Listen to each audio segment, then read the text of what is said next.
थारैनो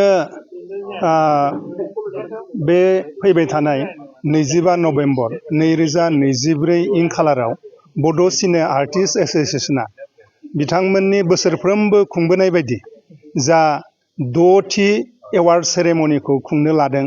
बियो थारैनो बर' हारिनि थाखाय आरो बर' सावथुन मुलुगनि थाखाय जोबोद मोनसे बाख्नायथाव हाबाफारि होननानै आं सानगोन।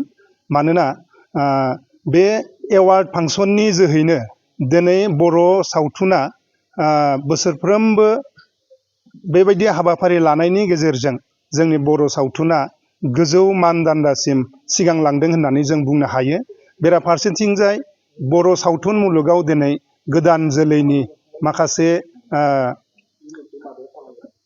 रोंगोथि गोनां महरगिरिफोरा दिनै बाहागो लानानै गोबां कन्ट्रिबिउसन होबोदों आरो दिनै बर' सावथुनखौ बर' समाजा थारैनो बजबनानै लादों होननानै बेनि थाखायनो आं बुंगोन जे गोदोनि प्रडिउसारफोरा गोबां थाखा फैसा खमजों बानायोमोन, नाथाय दिनैनि थारिखआव जोंनि माखासे प्रडिउसारफोरा लाख लाख थाखा खरसा खालामनानै सावथुनफोरखौ बानायनो थाखाय बिथांमोना गिनाय गैला, बानाय गैला। आरो जों नुदों जोंनि गोदान जोलैनि माखासे प्रडिउसारफोरा 50 लाख 60 लाख गारनानै बर' सावथुनखौ बे मुलुगदांखा खालामनाय मोनसे हाबाफारियाव बिहोमा होबोगासिनो दङ। बेयो थारैनो जोबोद बाख्नायथाव आरो बिथांमोननि बेबायदि मोजां क्वालिटि प्रडाक्सन खालामनायनि थाखायनो दिनै जोङो आसामनि जा श्रीमन्त शंकरदेव कलाक्षेत्र इन्टारनेशनेल मोनसे प्लेटफर्माव बे 6 बड' फिल्म एवार्ड सेरेमनिखौ हस्ट खालामनो थाखाय जों जायगा मोनदों एबा जोङो बेखिनि मरेल कारेजआ नुजादों। दा बिनिखायनो आं खावलायगोन जोंनि बर' सावथुनजों सोमोन्दो गोनां जेसेबां महरगिरिफोर दं, प्रडिउसारनिफ्राय, डाइरेक्टरनिफ्राय, एक्टर लाइननिफ्राय, टेकनिशियान लाइननिफ्राय, जाहाथे बै जानो गोनां 6थि एवार्ड सेरेमनियाव बयबो लैहोर लैहोर थांनानै हेफाजाब होलायो।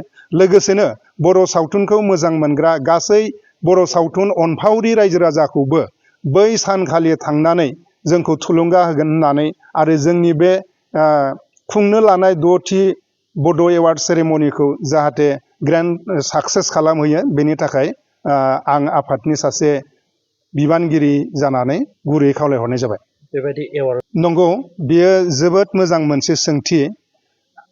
दिनै बर' सावथुना बियो मोनसे ट्रेडिशनेल कालचारल' जानानै गैया।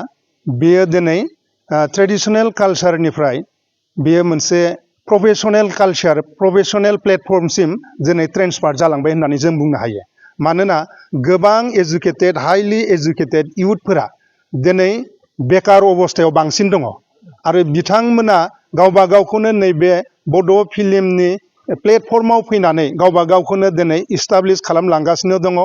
गोबां नाम्बार्सनि इयुथ्सफोरानो दिनै बर' सावथुनाव खामानि मावनानै गावखौ रायजोनि गेजेराव सिनायथि होगासिनो दं आरो गावनि जिउआव थांना थानायनि थाखाय मोनफा मोनफा बिथांमोना खुन्थियाखौ थुनो हादों होननानै जों बुंनो हायो।